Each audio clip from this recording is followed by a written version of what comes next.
KPH syempre, no? Sa may baba.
Yan, so kuhanan ko na lang siya dito sa indoor kasi baka hindi makikita to sa labas. So ngayon dito meron pa siyang 54.0 volts. Dito naman tayo, sana malinaw. Ito naman, mapapansin nyo meron siyang 1 gear speedometer. May mga nakasulat dyan, kilometers per hour. Tapos yung odo niya ngayon, yan, 521. Meron din siyang, pinindot mo tong power button, yan, lalabas yung trip. Yan. So nag-start ka dito to papunta ka, makikita mo kung ilang trip. Ito naman, hindi yun U V yun, stands for volts. 54.6. Hindi rin naman siya nalalayo dito, 54.0 yun, 54.6. So parang parehas lang sila. Tapos yan, hindi ko alam kung ano yung A. Ito yung time na nakaswitch. So meron na siyang 1 minute 35 seconds na nakaswitch. Yung E, lalabas dyan yung error kung may error to eh. Yan, tapos yung odometer. Yung gear niya, so pag naka gear 1, tapos pinisil mo ng ganun, mga maximum yan 25 kph, kilometers per hour. Pag 2 yun, magta 30. Tapos pag 3 yan, mabilis. Parang mga, naabot ko minsan 38 kilometers per hour. So ito, hindi siya, anong pangalan? Hindi siya nag-accelerate kasi may settings din to. Pipindutin mo ng sabay tong dalawang button yan. May lalabas dyan, pero hindi ko nakabisado yun eh, kaya yun. Pwede mo rin siyang iset ng nakahinto, tapos pag pinihit mong ganun, aandar na. Pero safety, para halimbawa nakapark, ginagalaw ng ibang tower, ng bata, hindi siya mag-accelerate. Kailangan mo muna siyang ipadjak ng konti para mag-start. Ayan. Tapos dito naman sa left, ito. Dito yung mga switches. Doon may tatlong ilaw nga pala tong unit ko. Bali ano to, 6 months na sa akin kasi nabili ko siya nung May. So eto, baba pa lang yung odometer niya. Nasa yun 521 pa lang. Hindi masyadong nagagamit eh. Eto, pag pinindot mo to, iilaw yung sa harap, tapos pati yung sa side niya, tsaka pati yung rear light niya. So yan siya. Nakailaw yung isa, tapos isang ilaw sa gitna. Then sa gilid-gilid, merong ilaw. Tsaka sa likod. Pag nag-brake tayo, meron pa ring brake light yan. Lalakas. Subukan natin patayin. O, di ba wala? Tapos pag nag-brake, meron din siyang brake light.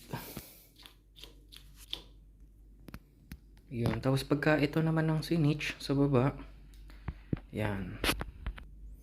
Yan. Sa una malakas siya. Tapos patay mo. I-switch mo ulit, magiging mas mahina. Tapos yung pangatlo is magaganyan. Yun. Yung ito, busina niya, magbubusina tapos magla-light din ng konti, parang ganito. Yun.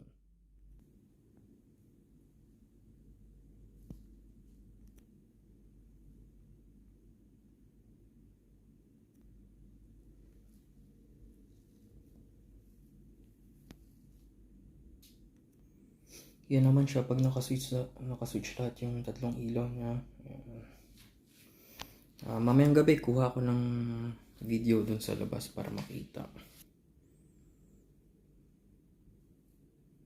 Yan, Winner Sky nga pala to. E10 electric scooter, Winner Sky yung brand. Tama ba?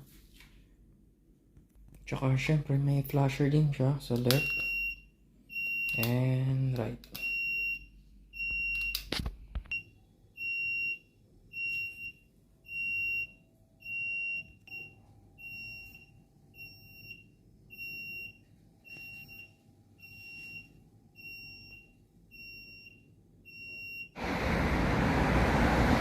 So yan siya paggabi. Nakaswitch lahat yung ilaw niya. Ito lang natin.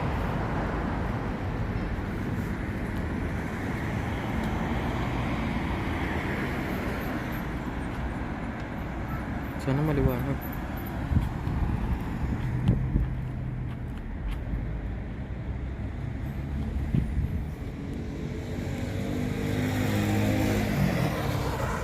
Yan, pinatiliman ko lang.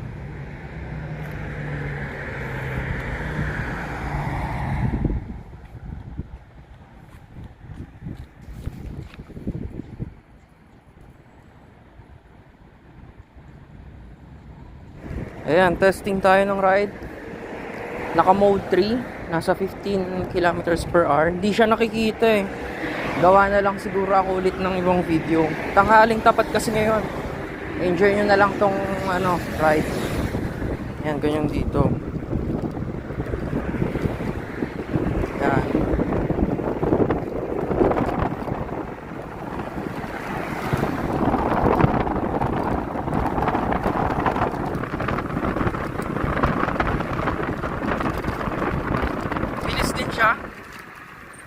Bilis din.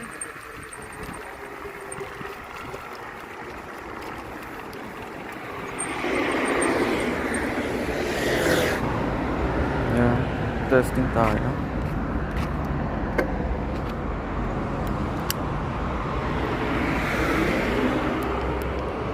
Gear 3. Meron pa siyang 50.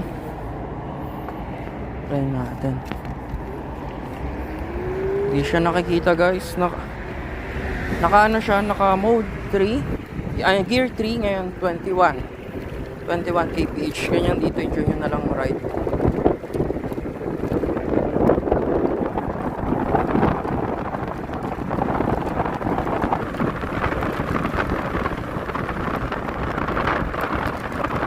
Bilis din siya. Sakto lang. Yan. Nasa 41 kph. Oh, pero semi po ba? Yan. Ay. Grabe. Bilis din. Bilis din siya. Bilis din.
Then yan pala yung charger niya, ganyan yung charger niya. Yan, ito ipa-plug mo na lang sa socket or sa extension. Dito rin i-plug dyan. Then iilaw to. Pag nag-charge siya, may ilaw to, lalabas ng red. Tapos pag full charge na, magiging green.